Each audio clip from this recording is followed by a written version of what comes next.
मराठीत म्हणतात ना, त्याला पाहिजे जातीची. आणि जात कोणची? तर सहजोग्याची.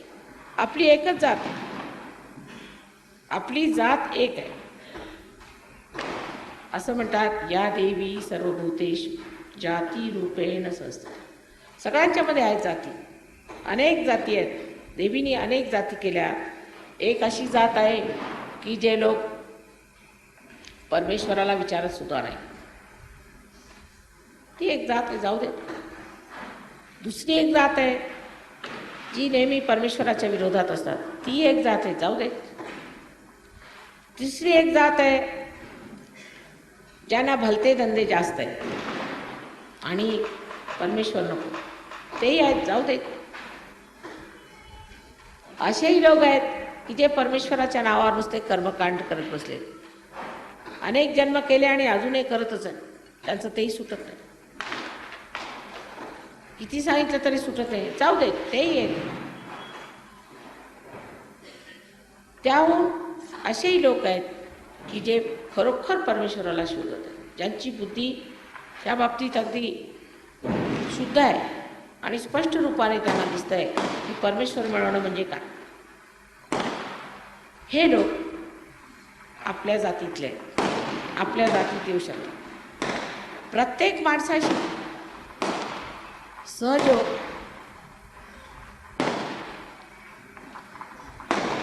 वर्णिता येत नाही. सहयोगाला समजण्यासाठी सुद्धा एक विशेष पद्धतीचे लोक पाहिजे. मी असं बघते की सहयोग मिळाल्यानंतर सर्व तऱ्हेच्या लोकांना जाऊन भेटतात. काही श्रीमंत माणसं असतात, माताजी ते फार श्रीमंत आहेत, तुम्हाला भेटायची इच्छा आहे. बरं, मग पुढे का? ते म्हणतात की आम्हाला एकदा माताजींना भेटून द्या. मग त्यांना काय पाहिजे? काही नाही, ते भेटायला म्हणतात. मी म्हणते की अहो राहू देत, त्यांना अजून थोडंसं कमवू द्या. लोकांना समजत नाही, असं कसं माताजी म्हणाले एवढे श्रीमंत आहेत. कारण त्या लायकीचे नाहीत, पैसे आले म्हणून लायकी येत नाही. दुसरे लोक आले म्हणे फार मोठे पॉलिटिशियन आहेत, तुम्ही भेटा. म्हटलं दुरून नमस्कार, मला वेळ नाही. मग आजची एक साधी बाई आली तर माताजी उठून आल्या भेटायला. ते असं कसं? अहो, जे तुम्हाला साधं दिसतं, जे सामान्य दिसतं, तेच आम्हाला असामान्य वाटतं. त्याला आम्ही तरी काय करणार? आमचं जसं डोकं आहे तसंच आम्ही चालणार आहोत की नाही? तसंच सहयोगाचं सुद्धा डोकं असायला पाहिजे. बेकारच्या लोकांच्याकडे आपला वेळ दवडू नये. जी मंडळी परमेश्वराला शोधत आहे आणि जी परमेश्वराच्या चरणी जायला, लीन व्हायला तत्पर आहेत, अशाच मंडळींकडे जावे. आता हा दीप तुम्ही लावला आणि इतके दिवे लावले, पण एखाद्या समजा दारुड्या माणसाला दिवा दाखवला किंवा ज्याला भूतं लागली आहे तशा माणसाला दिवा दाखवला तर तुम्हालाच खायला द्यावे. तर त्याला दिवा दाखवण्याची गरज काय? जगात असे पुष्कळ लोक आहेत जे खरोखर जाणतात की ते अंधकारात आहेत आणि त्यांना परमेश्वराला भेटायचं. पण असेही पुष्कळ लोक आहेत की जे नुसतं देवाला कशासाठी भेटायचं, तर आम्हाला काहीतरी त्याच्यातनं भौतिक लाभ झाला म्हणजे बरोबर. आता सांगायचं म्हणजे असं की भौतिक लाभ होतो त्याबद्दल शंका आहे. आज जे आपण लक्ष्मीपूजन इथे मानलेलं आहे त्याला हेच कारण आहे की जी पुण्याची अलक्ष्मी आहे त्याला तोंड दिलं पाहिजे, त्याच्यावर मात केली पाहिजे. त्याच्याशिवाय पुण्यातली, त्या पुण्यभूमीतली अलक्ष्मी जाणार नाही. त्यातलं मुख्य कारण काय असलं पाहिजे बरं? अलक्ष्मी असण्याचं मुख्य कारण म्हणजे पुण्याला जितके मारुती आहेत आणि जितके गणपती आहेत तिथे इतके लोक जाऊन बसलेले आहेत, या सगळ्यांची आधी उचलबांगडी केली पाहिजे. हे लोक जे मध्ये देवाच्या नावावर बसून पैसे खातात आणि तुमच्या डोक्याला टिळे लावतात, ते टिळे लावणं बंद केलं पाहिजे. तर मोठं कठीणच काम दिसतं बघा, ते आहेच. पण सहयोगात इलाज आहेत ह्या लोकांचे, अनेक इलाज. ते इलाज आपण केले पाहिजे, शिकलं पाहिजे. पण हे लोक इथे बसून सगळ्यांचे आज्ञाचक्र खराब करतात. त्या आज्ञाचक्रावरून प्रहार करून जो मनुष्य जागरूक असेल त्याला सुद्धा नष्ट करतात. तेव्हा हे ते अगदी साधे दिसणारे लोक आहेत, ह्या लोकांच्याकडे लक्ष दिलं पाहिजे. ज्या देशामध्ये हे असले लोक कार्यान्वित असतात त्या त्या देशामध्ये गरिबी येते. कारण हे सगळी प्रेतविद्या आणि स्मशानविद्या ह्याची कार्य करत असतात. बसतात देवाच्या देवळात, त्यांना देवाची काही भीती नसते.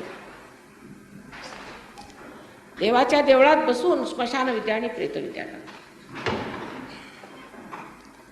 कलकत्त्याला मी गेले तर तिथली स्थिती बघून मला वाटलं आता इथे सहयोग होतो की नाही हो.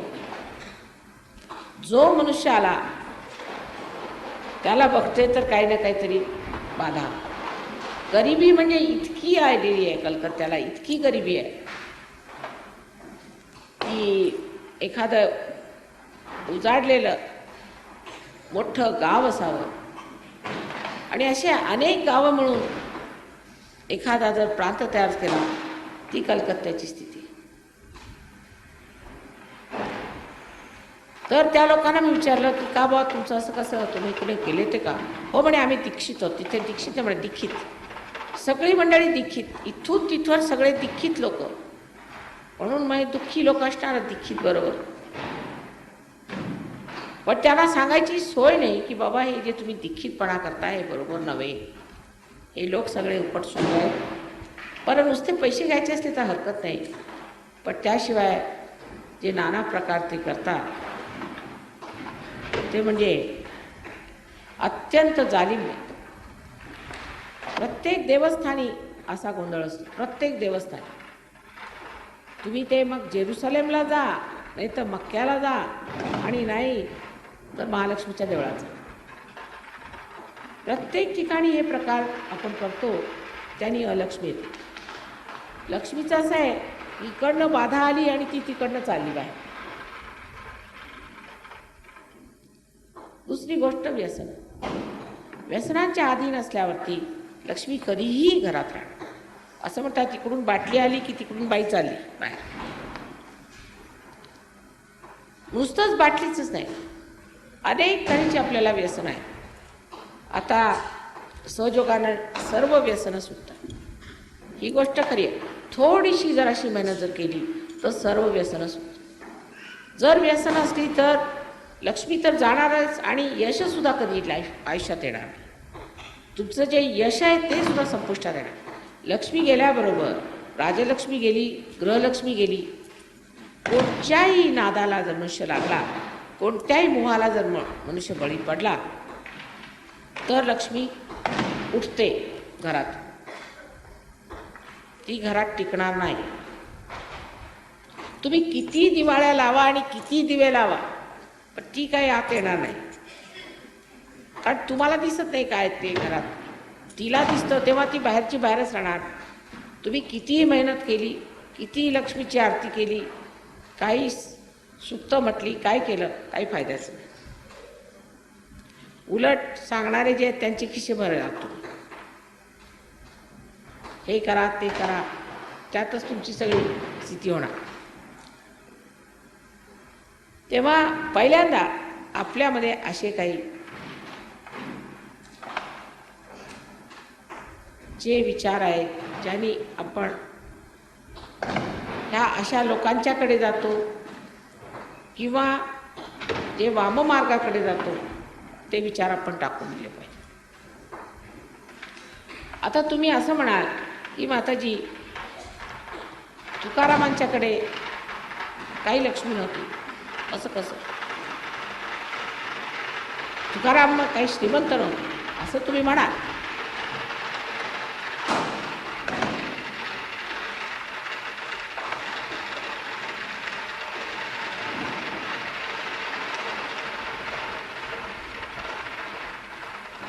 आता वरून बघितलं तर तुकाराम श्रीमंत नव्हते असं दिसेल.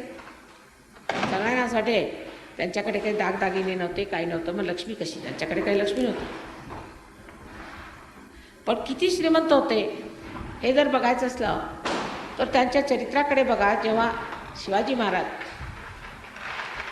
सगळे दागदागिने वगैरे घेऊन त्यांच्या दारावर पोचले, त्यांनी शिवरायांना सांगितलं की बा आम्ही शेतकरी, मला हे करायचं काय, हे तुमच्याजवळ राहू द्या, तुम्ही राजे लोक तुम्ही वापरा.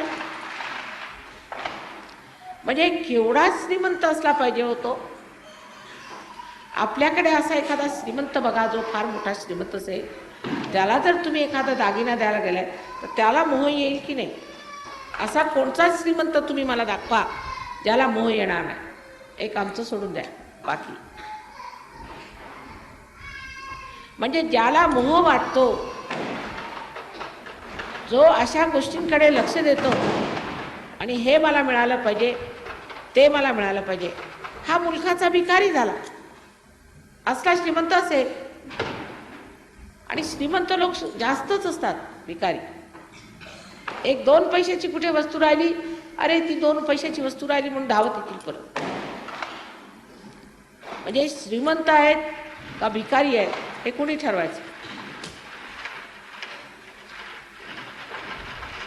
तेव्हा जे लोक मनाने श्रीमंत आहेत ते खरे श्रीमंत आहेत सहजोग.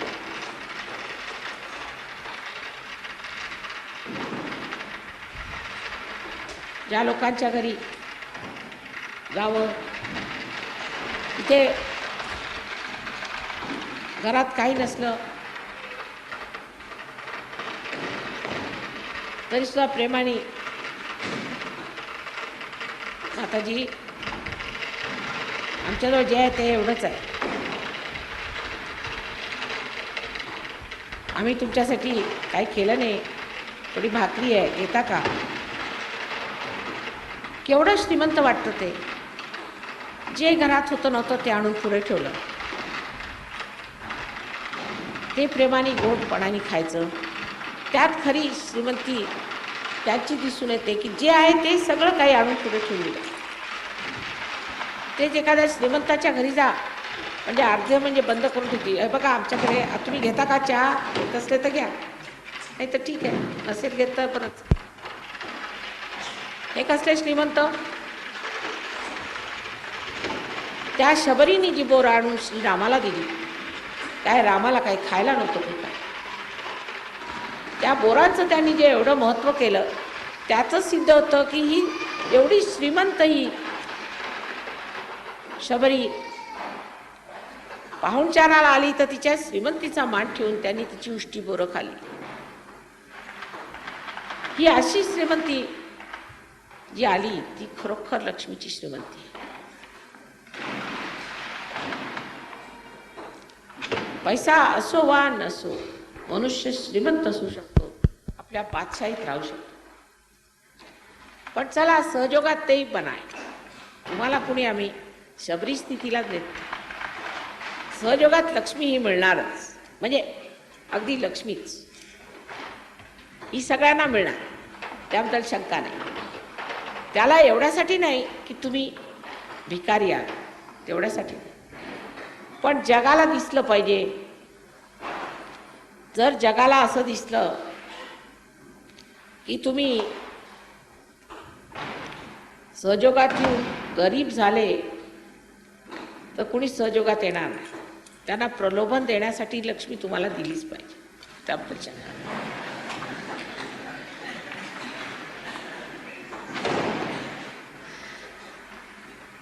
त्याशिवाय ह्या आंधळ्यांना दिसायचं नाही, म्हणून लक्ष्मी दिलीच पाहिजे आणि मिळणार. नाभीचक्र उघडल्याबरोबर लक्ष्मी मिळू शकते. पण नाभीचक्रामध्ये लक्ष्मीचं जे स्थान आहे त्यातलं पहिलं गृहलक्ष्मीचं स्थान.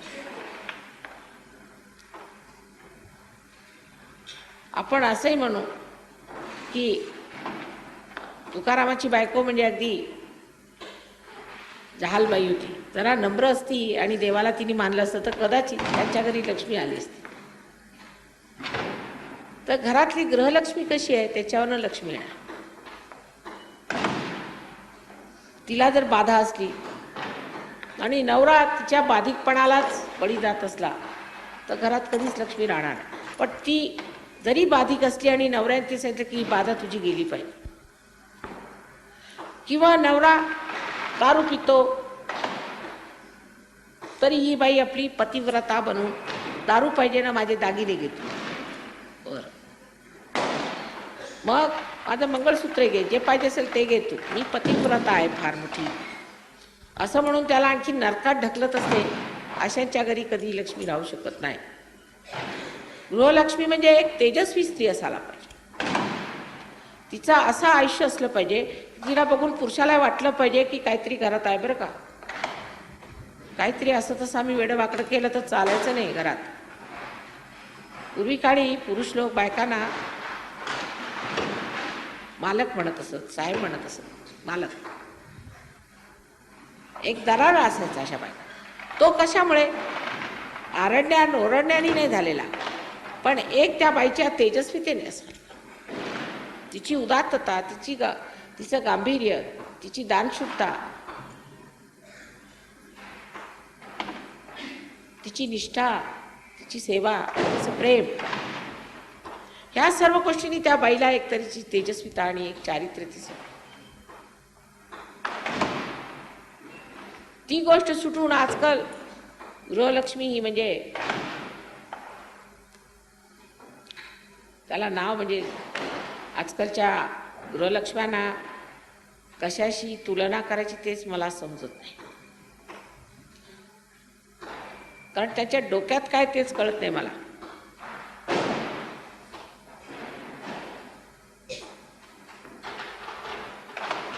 नवऱ्याला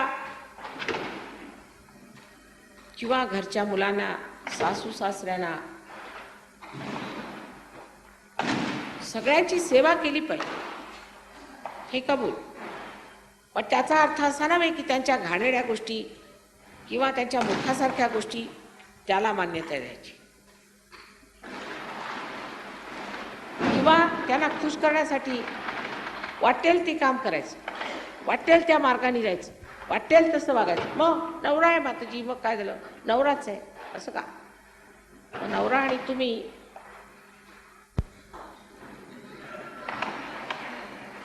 सांगत नाही मी, पण समजलं तुम्हाला. ह्या गृहलक्ष्मीची स्थिती अगदी एखाद्या कमळासारखी असायला पाहिजे. कमळ हेच गृहलक्ष्मीचं स्थान, म्हणजे नेहमी पाण्यावर सुगंधित, अत्यंत नाजूक आणि लक्ष्मीला संबंध आधार अशी असणारी ही कमळासारखी व्यक्ती असायला पाहिजे. ती राजलक्ष्मी असायला पाहिजे. म्हणजे दारोदार भीक मागणे, आता आज द्या तुमची साडी मला नेसायला बरं होईल, म्हणजे कुठे निघाल तुम्ही, नाही मला दाखवायचंय लोकांना, किंवा कोणत्याही प्रकारची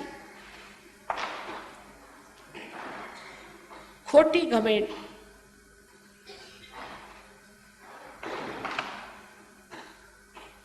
किंवा कोणत्याही प्रकारचा लपंडा, त्याची एक आढ्यता, त्याची एक ऐट ही स्त्रीमध्ये असली म्हणजे तिच्यात राजलक्ष्मी विराजमान होते. खरोखर लक्ष्मीपूजन म्हणजे स्त्रियांवरच लेक्चर द्यावं लागतंय असं तुम्हाला वाटत असेल, पण तशी गोष्ट नाही. तिसरी म्हणजे गजलक्ष्मी. गजलक्ष्मी म्हणजे आपल्या ज्या गणपती आहेत, गणपतीचं जे विशेष स्वरूप आहे म्हणजे तो अत्यंत निष्पाप तसा निष्पाप असायला, त्याला अत्यंत तीक्ष्ण बुद्धी असून सुद्धा हत्तीला हे समजतं की चांगलं काय आणि वाईट काय. सुबुद्धी म्हणजे अगदी तल्लख आहे त्याची. चालताना सुद्धा धावत पळ चालणार आहे. पुष्कळशा बायकांना मी बघते, त्या बायकासारख्या चालतच नाही, घोड्यासारख्या चालतात.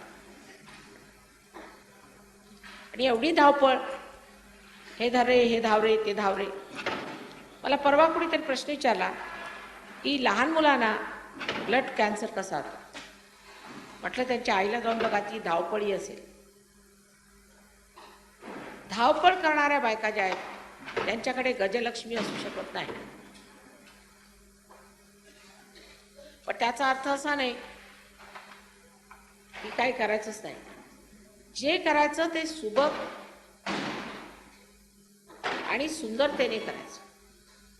एवढा मोठा हत्ती आहे, पण त्याला सुद्धा जेव्हा लक्ष्मीला हार घालायचा असतो तर सोंडेत व्यवस्थित घेऊन अगदी गळ्यात कसा व्यवस्थित घालतो आणि जरा सुद्धा कुठे स्पर्श होत.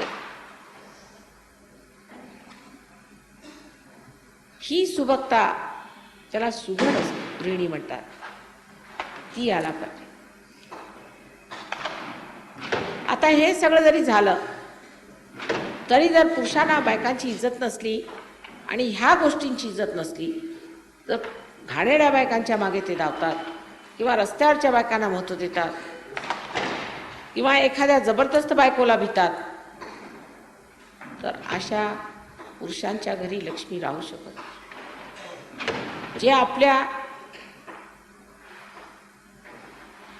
पत्नीला, जी सुपत्नी आहे तिला त्रास देतात, त्यांच्या घरी लक्ष्मी राहू शकत नाही. पुरुषांना असं वाटतं की जेवढी काही अब्रू वगैरे ती बायकोलाच असते, पुरुषाला काही अब्रू बिब्रू नसते. तो कसाही वागला तरी तो धार्मिकच असतो. त्याला असं वाटत नाही की धार्मिक आहे, दुसऱ्यांच्याकडे वाईट नजरेने पाहणं, असं पुरुषाला वाटतच नाही. म्हणजे रिअलायझेशनच्या आधी. सहयोगानंतर तुमचे डोळेच असे फिरतात उलटे की तुमच्या डोक्यातच ह्या विचार येत नाहीत. हे मोहाचे विचारच येत नाही, असेच डोळे फिरतात. म्हणजे ह्या सगळ्या लक्ष्म्या तुमच्यामध्ये जागृत झाल्या. कुठे उभे राहिलात तरी तुमचं चित्त कधीही पडणार नाही. जशी ज्योत नेहमी वर उठते तसंच तुमचं चित्त नेहमी परमेश्वराकडेच राहणार. अशी स्थिती आली म्हणजे लक्ष्मी तुमच्या घरी येणार. ते अनेक प्रकार. नरसिंह भगतची हुंडी पटवली ते माहीत असेल आपल्याला. कृष्णाने सुदामाची द्वारका बांधली, द्वारिकातून जाऊन त्याचं सोन्याची घरं बांधली ते माहीत असेल आपल्याला. द्रौपदीला वस्त्रहरण करत असताना श्रीकृष्णाने तिची लज्जाचे लक्षण केले हेही माहीत असेल आपल्याला. ह्या सर्व चमत्कारपूर्ण गोष्टींनी तुम्ही परिपूर्ण राहा.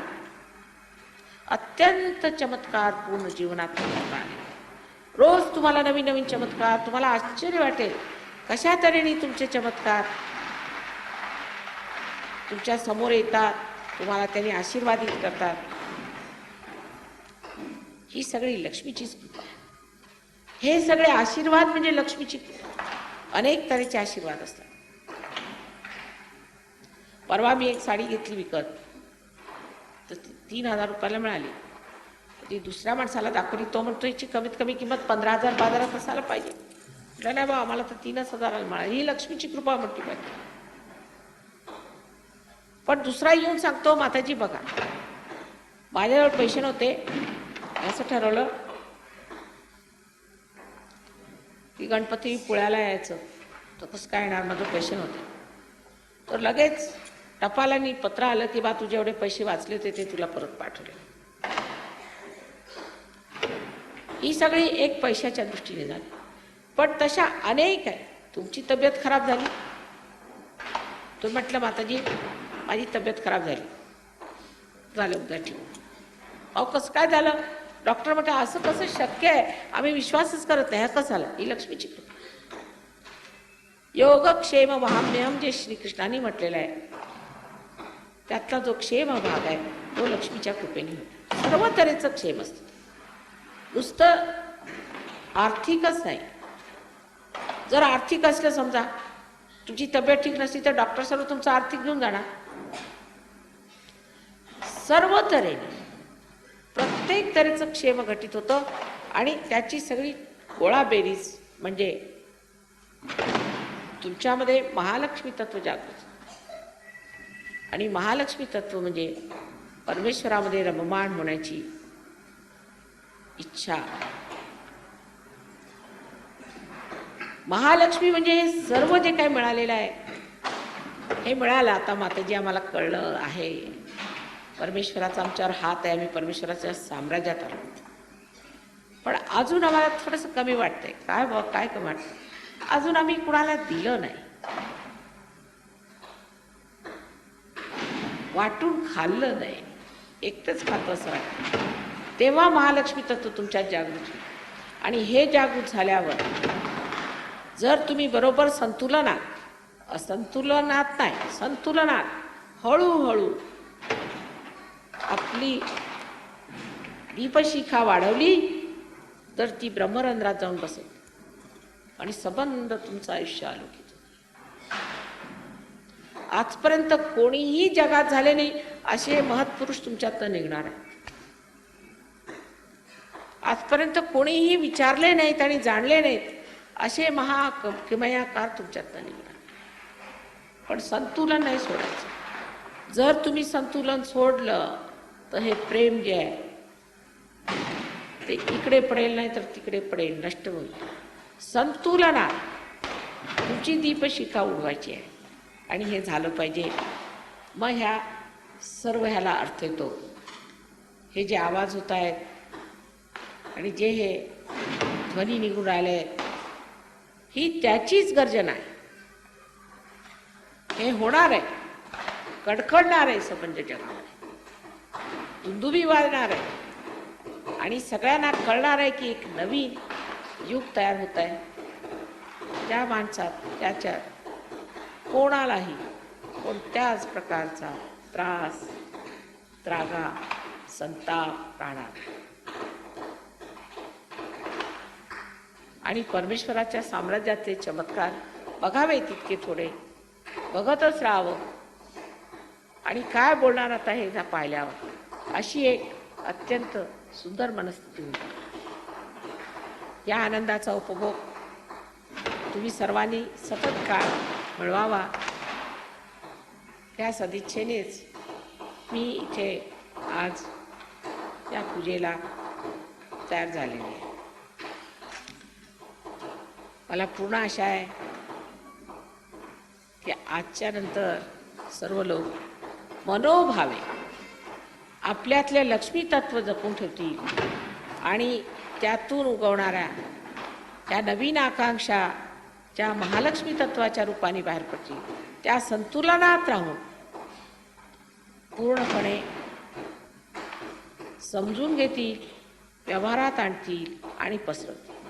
परमेश्वर आपणा सर्वांना ही दिवाळी सुखाची करो आणि सगळ्यांना माझ्यातर्फे अनंत अनंत आशीर्वाद.